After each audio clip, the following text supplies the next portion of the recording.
Let's go!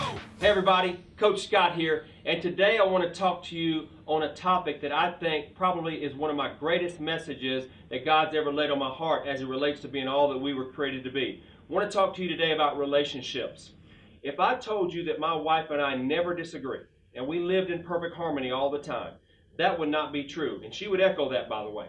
However, defining the rules of engagement for how you fight with someone you care about or have an argument with someone you care about is ultimately more important than trying to never have a disagreement with them or win an argument every single time. So listen to these tips and strategies. Number one, have the courage and wisdom to get help.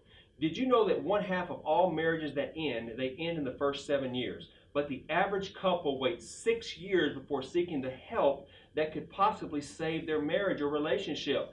This is a recipe for failure.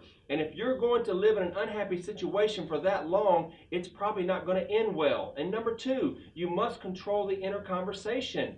You don't have to say everything that pops into your mind, especially if it's negative or hurtful to the other person or yourself.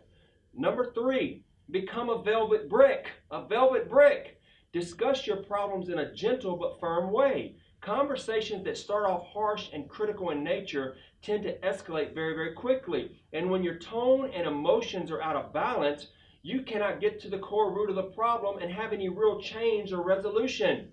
And number four, accept equality and know your role. A relationship is successful when you understand that a true partnership occurs when both husband and wife accept influence from each other. Remember, you are there to complete each other, not to compete with each other. Number five, you must create some high standards. Successful relationships have high standards from the very beginning.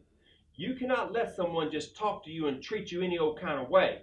The lower level of tolerance for bad behavior in the beginning of a relationship, all research says the happier and more successful that relationship will be. And number six, know when the journey is over. Successful relationships know how to exit an argument or a fight. And always remember, it's not about winning. It's about restoration and healing. If an argument gets too heated, have the courage and the strength to walk away. Take a break. You can always approach the subject again when you're both calmer. And finally, remember, it's about deposits and withdrawals. Deposits and withdrawals.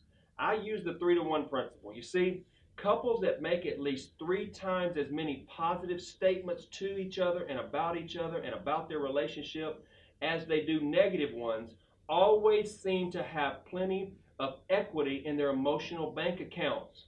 And always remember that God is the ultimate healer of conflict and hurt. Sometimes we fall into the trap of placing improper expectations on other people because we are hoping for them to satisfy a need in our life that they're not really capable of satisfying. But let me share this with you. God can always satisfy each and every one of our needs, and He will do that. But we must seek Him first, even in the midst of a hard time.